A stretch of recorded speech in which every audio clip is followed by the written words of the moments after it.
भगवान शिव के अनन्य भक्त शंकर, एक मासूम शिकारी की अद्भुत भक्ति की कहानी। किसी घने जंगल के बीचों बीच, जहाँ सूरज की किरणें भी मुश्किल से जमीन तक पहुंच पाती थी, वहीं एक अनाथ बालक शंकर का निवास था।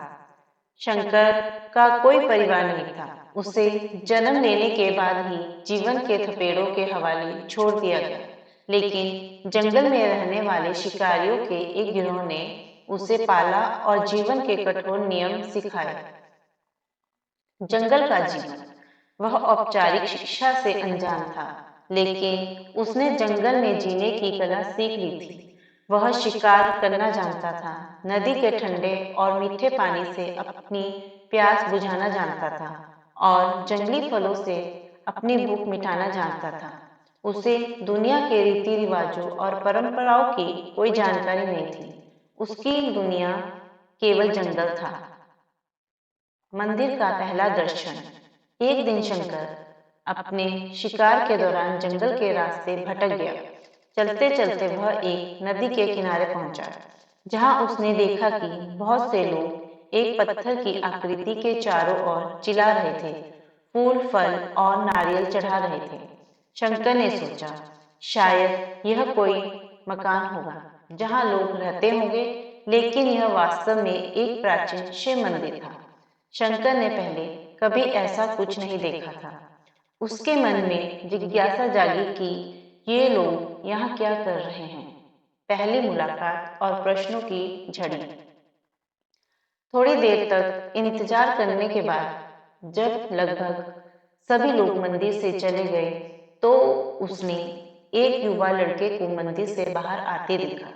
शंकर ने तुरंत उससे बात करने का निर्णय लिया और अपने मन में उठ रहे प्रश्न पूछे। यह इमारत क्या है? लोग इसमें क्या करने आते हैं? वे अपने साथ लाए हुए फल फूल यहीं क्यों छोड़ देते हैं? शंकर की अज्ञानता और मासूमियत पर वह लड़का आश्चर्यचकित हो गया।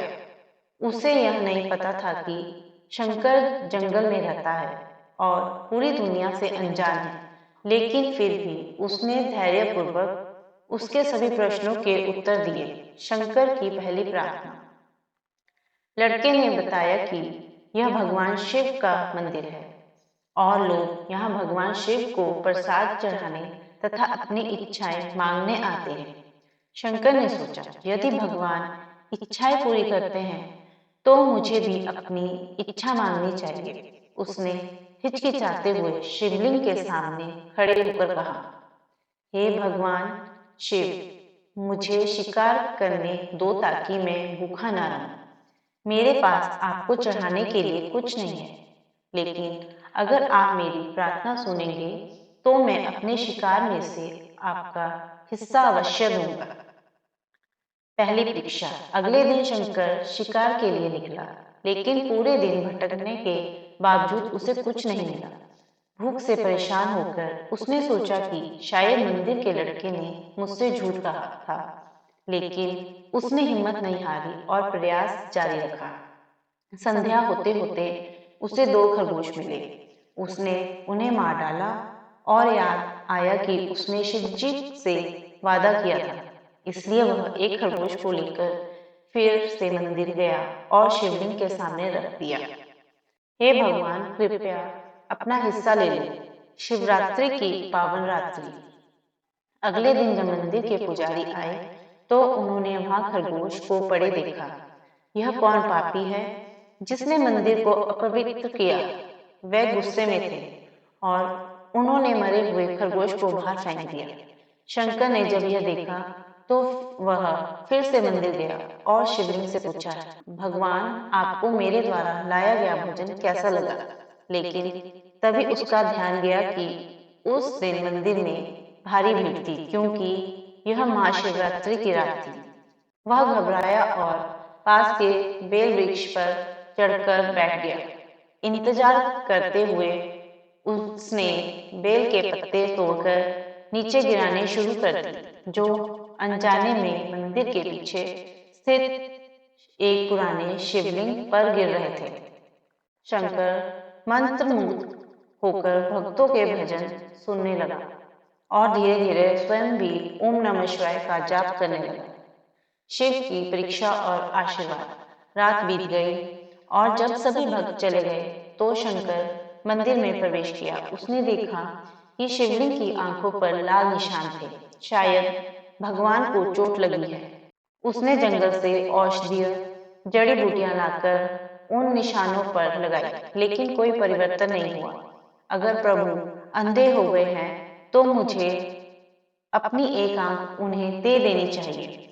शंकर ने त्रिशूल उठाया और दाहिनी आंख निकालने ही वाला था कि भगवान शिव और माता पार्वती प्रकट हुए।